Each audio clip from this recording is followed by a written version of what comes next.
আমাকে ভাবি বলা বন্ধ করো। এই ভাবিকে ভাবি বলবে না তো কি চাচি বলবে? চলো ভাবি, কিছু খাইবা? না, আমার খাওয়ার কোনো প্রয়োজন নেই। আমাদের বাড়িতে এসে আপনি হলো কিছু খাবেন, আর কতদিন না খেয়ে থাকবেন? আরে খাবে খাবে, ঠিকই খাবে। মা তুমি এত চিন্তা করো না তো, পেটে টান পড়তে দাও, তখন ভাত না থাকলে মাটি শুদ্ধ খাবে। তুমি আর মনি খেয়ে নাও। বউ খিদে কষ্ট করবো আর আমরা খাইয়া নেবো, তা কি হয়? খিদা সহ্য করে থাকার অভ্যাস আমাগো আছে, কিন্তু বউয়ের তো নাই। আরে এই বাড়িতে যখন বউ হয়ে এসেছে তখন সব সহ্য হয়ে যাবে। পেটের ভেতর ইঁদুরের দৌড় কি জিনিস তা তো তোর ভাবি জানে না। পেটে ইঁদুর দৌড়াতে দে, তখন দেখা যাবে। আমি কখন খাচ্ছি না খাচ্ছি তা দেখার প্রয়োজন কারো নেই। আমি বলে দিয়েছি খাবো না মানে খাবো না।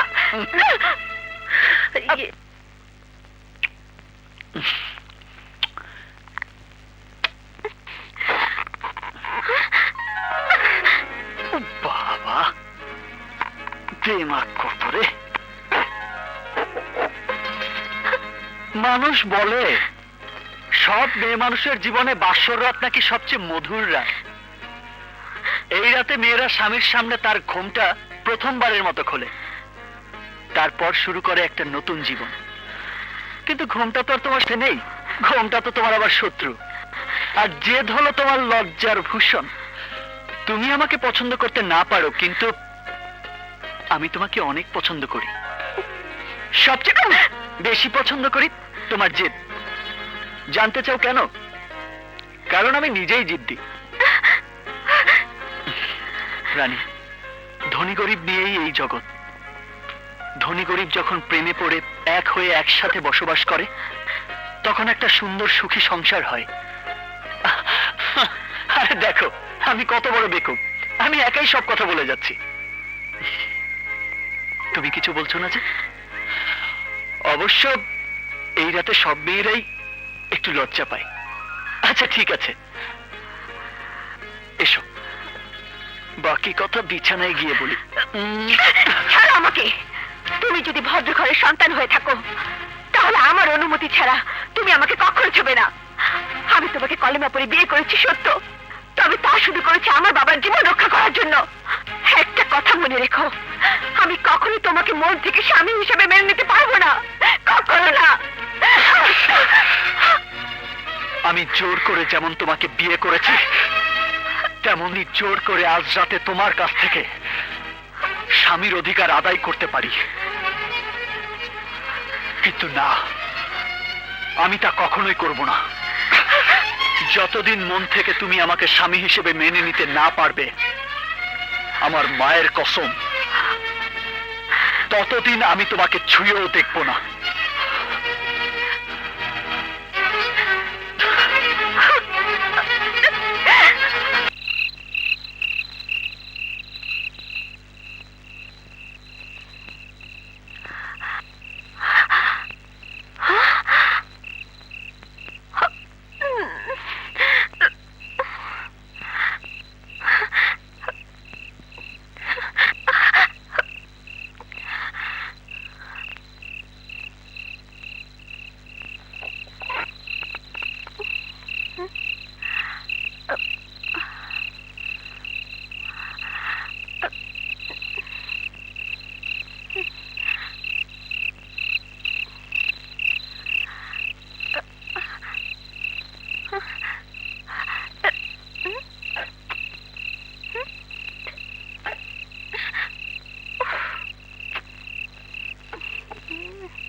টিকিটে সিনেমা দেখে যাও। গুরুজনরা ঠিকই বলেছে, পেটের খিদার আগুন কেমন করে অহংকারের ইস্পাতকে মোম বানিয়ে ফেলে তা এসে ভালো করে নিজ চোখে দেখে যাও। মানুষ ঠিকই বলে, পেট খালি থাকলে মানুষ চোখেও অন্ধকার দেখে। পেট খালি তো ইমানও খালি। আরে আসো আসো, দেখো। আরে আমার কিছু হয় নাই গো মা, যা হওয়ার হয়েছে তোমার রান্নাঘরের। একটা বিড়াল তোমার রান্নাঘর অ্যাটাক করছে, কোনো কিছু বাদ রাখে নাই গো মা। সকালের জন্য রাখা পান্তা ভাত সব শেষ করে ফেলাইছে, আর তোমরা তার জন্যই খাইতে চাইছিলা না। হ্যাঁ, কাল থেকে সাবধানে থাকো মা, নয়তো বাসায় যা আছে সব শেষ করে ফেলাইব গো মা। শোনো কেমন চোরের মতো দাঁড়ায় আছে। নিজের বউরে এমনি করে কথা কয়? আরে কথা বলবো কি মা, আমি তো মহা খুশি। আমি চিৎকার করে সারা গ্রামে বলবো, থাম না। আমার বউ বিশাল চোর, আমার বউ চুরি করে খায় ফেলাইছে। চলে গেছে। ভাই সাহেব, আল্লাহ। এই খাজান আমার বউ চুরি খায় ফেলাইছে। ভাই সাহেব, ভাই সাহেব, চুপ। ভাবি, তুমি ভাইয়ের কথা কিছু মনে করো না। ভাইয়া সবকিছু নিয়ে বেশি চেঁচামেচি করে। তুমি যদি খালি কইতে তুমি খাইবা, তাহলে আমি মাঝরাতে উঠে তোমার জন্য খাবার বানাই দিতাম। কাউ কি খাইবা? আরো কিছু রান্ধে দিব?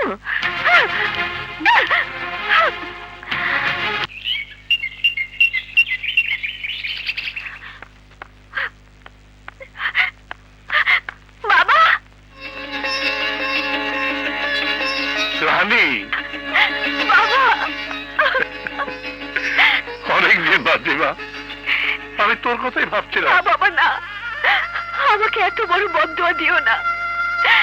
অনেক বছর বেঁচে থেকে আমি এই নরকের যন্ত্রণা সহ্য করতে চাই না। আমার সমস্ত খুশি, আমার মনের সমস্ত ইচ্ছা সবকিছু জ্বলে পড়ে ছাই হয়ে গেছে বাবা। এত বড় অন্যায় তুমি আমার সাথে কেন করলে? আমার কোন জন্মের অন্যায় সাথে দিলে আমাকে? আর বলিস না, আর বলিস না। চোখের পানি মুছে ফেল। রানী, তুই একা এসেছিস? সুমন এলো না? না মা, আমি একা এসেছি। ঘরে বলে এসেছিস তো? তুমি তো উকিলের মতো মেয়েটাকে জেরা করছো, ওকে দেখে তুমি কি খুশি হওনি? ও কাকে বলে এলো না নিয়ে এলো, তাতে তোমার কি? আমার মেয়ে বাপের বাড়ি ফিরে এসছে, ব্যাস, আমি আর কিছু চাই না। তোমাকে দেখার জন্য আমার খুব ইচ্ছে হচ্ছিল, তাই দৌড়ে চলে এসেছি। আমি আমি আর এই বাড়িতে থাকতে পারবো না মা। ঠিক আছে রানী, তোমাকে আর বাড়িতে ফিরে যেতে হবে না, আজ থেকে তুমি এখানেই থাকবে। না বাবা, আমি আর এই গ্রামেই থাকবো না। এই গ্রাম থেকে অনেক দূরে চলে যাবো। রানী,